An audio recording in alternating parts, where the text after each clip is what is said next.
নমস্কার বন্ধুরা, আজ আবার চলে এসেছি এক নতুন ব্লগ নিয়ে। আপনাদের সাথে একটু গল্প করে নিই। বুঝলেন তো, আজ দেখবেন আমাদের বাড়িতে এসেছে একটা নতুন ডিরেক্টিভ।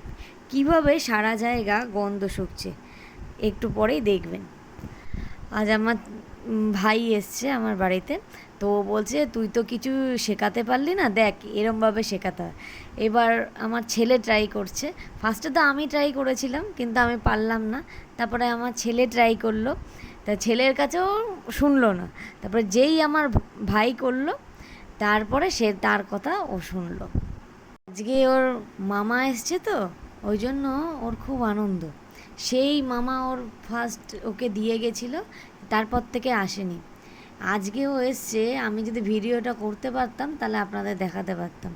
ভেবেছিলাম যে ও হয়তো ভুলে যাবে, কিন্তু ও যে কি করে মনে রেখেছে তার কোনো ঠিক নেই। সে আসার পর মনে হয় যেন মুখে একটা ফেসিয়াল করে দিল, আর চারিদিক একটু গন্ধ শুকে নিল। এত আনন্দ পেয়েছে, আর এমনভাবে লেজ নাড়াচ্ছে, আমি যদি ভিডিওটা দেখাতে পারতাম।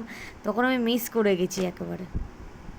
আসলে ওর ওর মামার কাছেই দেখছি যে সব কিছু মানছে।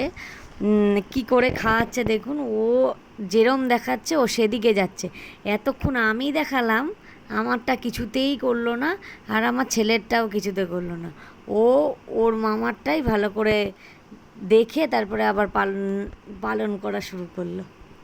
এই যে ওর মামা এরকম করছে, মানে ওকে ট্রিট দিচ্ছে, ও সিট বললে বসছে।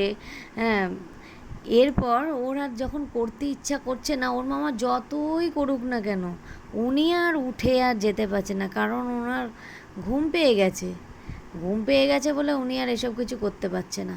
তাই জন্য এক জায়গায় বসেই রয়েছে। যতই ও হাত নাড়াক না কেন, ও আর কোনো জায়গায় গিয়ে বসছে না। আজকে ওর মামা ওর জন্য একটা ওই হলুদ কালারের একটা পিকাচু নিয়ে এসছে। ওইটাকে ধরে এখন যা খেলা শুরু করেছিল। হ্যাঁ, ওই যে কী বললাম, মুহূর্ত সময় আমি ভিডিও করতেই ভুলে যাই। আসলে নতুন তো, তাই জন্য ভিডিও আমার দ্বারা হচ্ছে না সঙ্গে সঙ্গে।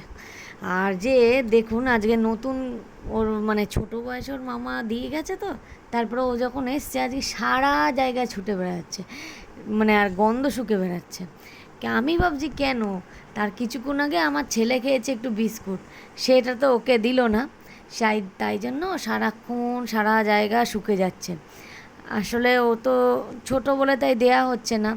আসলে অন্নপ্রাশনটা ওর হয়নি তো, তাই জন্য ওকে কোনো কিছু খেতে দেওয়া হচ্ছে না।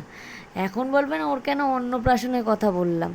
অন্নপ্রাশন কেন বলছি, আমি যেখানে ওকে ডাক্তার দেখাতে নিয়ে যাই, তা সেখানে মানে যে পেট শপের যে দাদা, সেই দাদা বলছে যে ওর কিন্তু মানে এই এই যে ছোটো বয়সে যে দাঁতগুলো আছে, সেই দাঁতগুলো পড়ে আবার উঠবে নাকি। তা আমি তখন বলছি যে তাহলে তো ওকে অন্নপ্রাশন দিতে হবে। অন্নপ্রাশন করার কথা, যখন নতুন দাঁত উঠবে। বলছে হ্যাঁ, তাহলে কি আমাদের নিমন্ত্রণ করবেন? আমি বলছি হ্যাঁ, নিমন্ত্রণ করব। তাহলে আমি বলছি তাহলে আপনাদের তাহলে দুখানা বিরিয়ানি দিয়ে যাব, ঠিক আছে? ও যে আপনি তো তাহলে মামা বাড়ির লোক হন। বলছে হ্যাঁ, এরকম তো অনেকেই বলে, কিন্তু কেউ তো নিমন্ত্রণ করে না। তাই জন্যে এই অন্নপ্রাশনের কথাটা এলো। আসলে আমি ওকে দেখিয়েই তো ভিডিওটা করছি, তো ওর সম্বন্ধেই কথা বলা দরকার, তাই জন্য ওর সম্বন্ধেই কথা বলছি আমি। জানেন তো, ওকে আমি দুদিন আগে মানে আমি এমনি ডেলি হয়তো 3 কাপ করে বা 2 কাপ করে খেতে দিই। একদিন আমি রাতের বেলা দেখছি কি যে পেটটা ওর খালি, তাহলে আমি ওকে 4টে কাপ খেতে দিই। 4 কাপ দেওয়ার পর দেখি কি ও পুরো গোলমাটলের মতো হয়ে গেছে, না হাঁটতে পারছে না কিছু করতে পারছে। আমার তো ভয় লেগে গেছে, যদি আমি উল্টাচ্ছি ও আর উল্টে আর কিছু উঠতে পারছে না।